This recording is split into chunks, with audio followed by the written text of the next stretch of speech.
Kembali di Breaking News TV One, Presiden Pilihan Rakyat pemirsa, kami akan ajak Anda untuk menuju ke gedung KPU RI. Untuk bergabung bersama rekan kami Yunike Suwandi, kami akan ajak Anda untuk melihat bagaimana perkembangan dari proses rekapitulasi suara di sana. Yunike, silahkan dengan informasi terbaru. Ya, selamat pagi Ebony dan juga pemirsa. Sampai saat ini Komisi Pemilihan Umum masih melakukan proses rekapitulasi data dari tanggal 15 Februari 2024 lalu. Dan sampai saat ini data yang diambil dari laman Sirekap sudah ada 63,81% atau lebih tepatnya lebih dari 525.000 TPS sudah tertampung atau sudah terekapitulasi datanya. Dan dari data tersebut, posisi nomor 1 masih dipegang oleh paslon nomor urut 2 yaitu Prabowo Subianto bersama dengan wakilnya Gibran Rakabuming Raka, yaitu memperoleh suara sebanyak 57,45% atau lebih detailnya lagi lebih dari 43 juta pemungut suara. Lalu selanjutnya posisi kedua disusul oleh paslon nomor urut 1 yaitu Anies Baswedan bersama dengan Muhaimin Iskandar yang memperoleh suara sebanyak 24,69% atau sebanyak sekitar 18 juta. Dan yang terakhir posisinya dipegang oleh paslon nomor urut 3 yaitu Ganjar Pranowo bersama dengan wakilnya Mahfud MD yang memperoleh suara sebanyak 17,86% atau sebanyak 13 juta suara.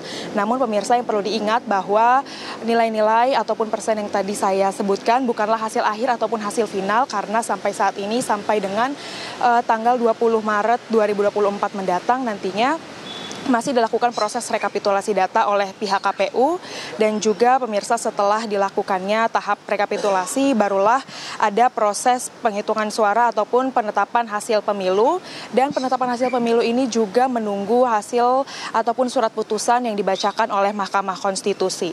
Dan juga pemirsa, tadi juga dibacakan adanya berita bahwa potensi dilakukannya pemungutan suara ulang atau PSU terjadi karena adanya kecurangan ataupun adanya masyarakat yang mencoblos ataupun memilih ataupun melakukan pencoblosan lebih dari satu kali, dan hal tersebut membuat adanya pemungutan suara ulang di beberapa daerah tertentu ataupun juga pemirsa seperti halnya di Demak ataupun di daerah-daerah lainnya yang mengalami banjir ataupun mengalami hal-hal serupa lainnya yang bisa melakukan pemungutan suara susulan.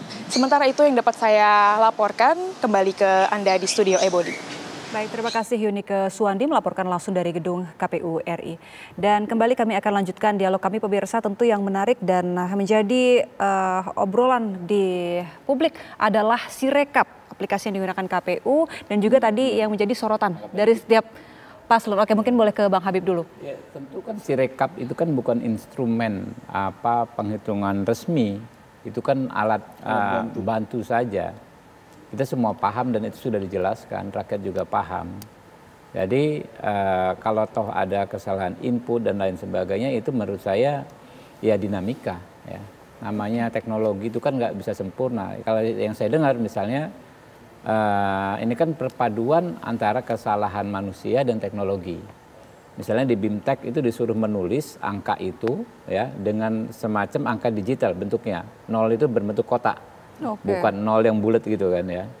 8 itu kan kotak bertumpuk 2. Agar lebih mudah terbaca sistem tapi masyarakat teman-teman yang di KPPS angkanya 8, sehingga terjadilah persoalan seperti itu.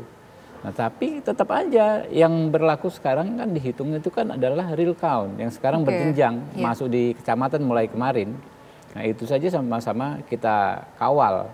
Dan setahu saya semua paslon punya saksi. Kami pun ya jangankan paslon, kalau di partai politik itu satu partai minimal satu saksi. Bisa-bisa dia beberapa caleg itu kan ada perwakilannya, ada juga pengawas. Nah, itulah sama-sama kita kawal, kita maksimalkan di situ. Jadi jangan khawatir apabila ada masalah yang dianggap merugikan kita di Sirekap. Saya juga secara pribadi kan saya caleg nih. Iya. Saya mantau langsung ya Bang. Kok begini suara saya udah jangan diabaikan, jangan terlalu di ini.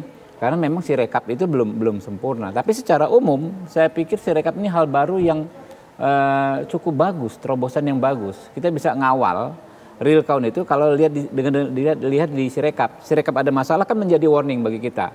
Oh, ada masalah nih. Nah, baru kita awasi lagi penghitungan real count-nya itu di tingkatan yang berjenjang. Gitu. Tapi Bang Habib, sebenarnya nggak semua masyarakat itu paham bahwa Sirekap itu bukan acuan resmi. Betul. Karena yang beredar di publik itu suaranya ketika ada perbedaan perolehan suara yang tertera di Sirekap dan juga formulir di TPS itu langsung indikasi kecurangan. Itu yang makanya kan ditangkap masyarakat publik. yang mana dulu. Jadi gini, Bang Rahmat masyarakat mungkin, yang mana dulu. Kalau sebagian besar masyarakat juga ya, sejumlah besar lah. Saya nggak mau klaim ini lebih besar, itu lebih besar.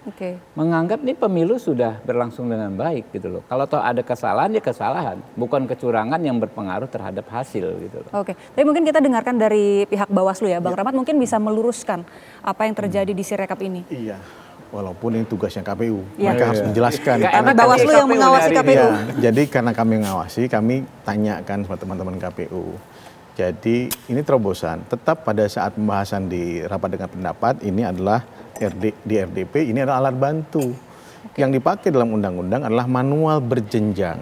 Nah, kenapa manual berjenjang perlu ada? Seperti dulu 2019 itu C1 sertifikat yang diupload di situng. Masih ingat di situng KPU.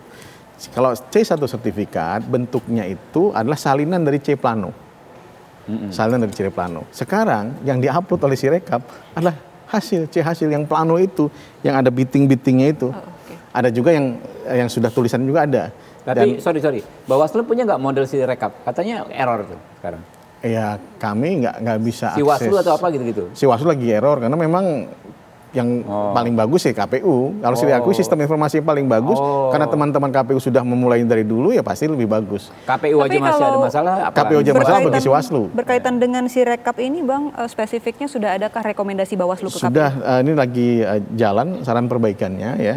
Tapi kami mengapresiasi ya. Ketika C plano itu bisa diakses. C plano kan yang ada bitingnya itu yang tergambar kan? Iya. Hasil itu dalam manual. Dulu kan teman-teman caleg susah nyari C1 sertifikat. Setengah mati. Mahal itu Pak. Sekarang. Mesti beli dulu. No comment ya kalau itu. Diperjualbelikan. Nah, untuk para sekarang sudah disampaikan. Inilah yang kemudian membuat teman-teman bisa protes. Kok beda dengan ininya. Nah, ada masalah. Nah, kita ini masuk ke masalahnya. KPU seharusnya menjelaskan. Ada kemudian informasi bahwa yang Pilpres nggak bisa diedit. Memang nggak bisa diedit yang Pilpres. Hanya bisa diedit oleh KPU Kabupaten Kota. Memang sistem yang dibuat seperti itu? Sistem dibuat seperti itu. Yang KPPS itu hanya bisa mengedit yang suara caleg. Suara parlemen. Nah, jadi itu bisa diedit. Kenapa? Saya nggak ngerti. Ini harus dijelaskan oleh teman-teman KPU. Tapi KPU pasti punya pemikiran sendiri untuk itu. Nah, permasalahan kedua adalah BIMTEK KPPS. Kalau BIMTEK KPPS tidak ya, ini harus harus kita urut ini, tidak menekankan kepada bagaimana menulis. Ini harus detail orangnya, harus jelaskan secara detail. Ini 8 itu nggak 8 begini, harus 8. Ada kolom 2-nya 4 itu nggak begini, tapi 4 sesuai dengan agar memudahkan sistem mengkonversi. Karena memudahkan agar capture dari C plano itu atau scan nanti itu bisa tergambar langsung dihitung. Itu jadi dia langsung menghitung. Dulu enggak, dulu hanya upload C sertifikat. Sekarang langsung menghitung. Real jadinya. Nah, karena satu kualitas BIMTEK itu pasti bermasalah.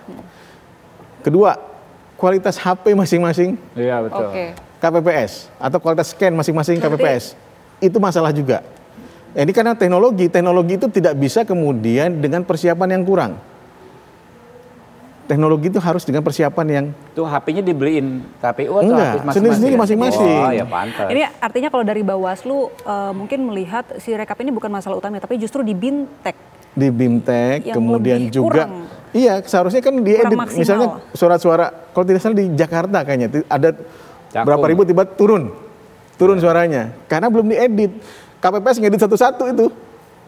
Karena tangkapan gambar misalnya hasilnya 80, tangkapan gambar 800, itu harus diedit satu-satu. Tapi ada juga Bang, kalau dari 80 ke 800 mungkin masuk akal begitu ya. Tapi ada juga yang protes, lagi-lagi publik ya, 1 berubah jadi 6 misalnya. Angka yang sebenarnya nggak mirip begitu secara karakteristik. Ya, cara penulisannya seperti apa?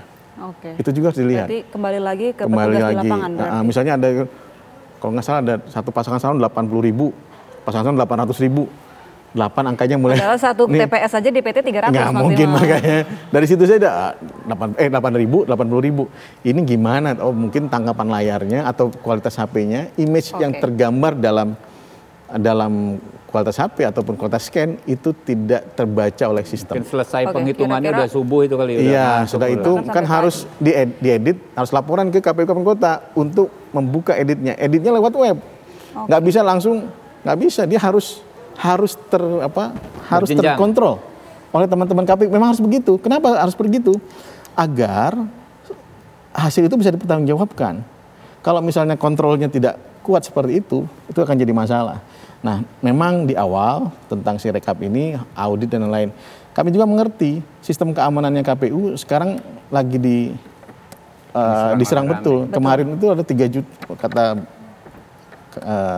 kata Kadif di KPU ya, Bu Betty, ada sekitar 3 juta serangan per menit. Loh, kalau tuh ngeri per jam apa per menit. Kalau seperti itu memang sistemnya tuh harus disiapkan. Kalau misalnya sistem Sirekap ini bermasalah, bisa dihack, itu bermasalah. Tapi sekarang kita lihat mereka masih bisa bertahan.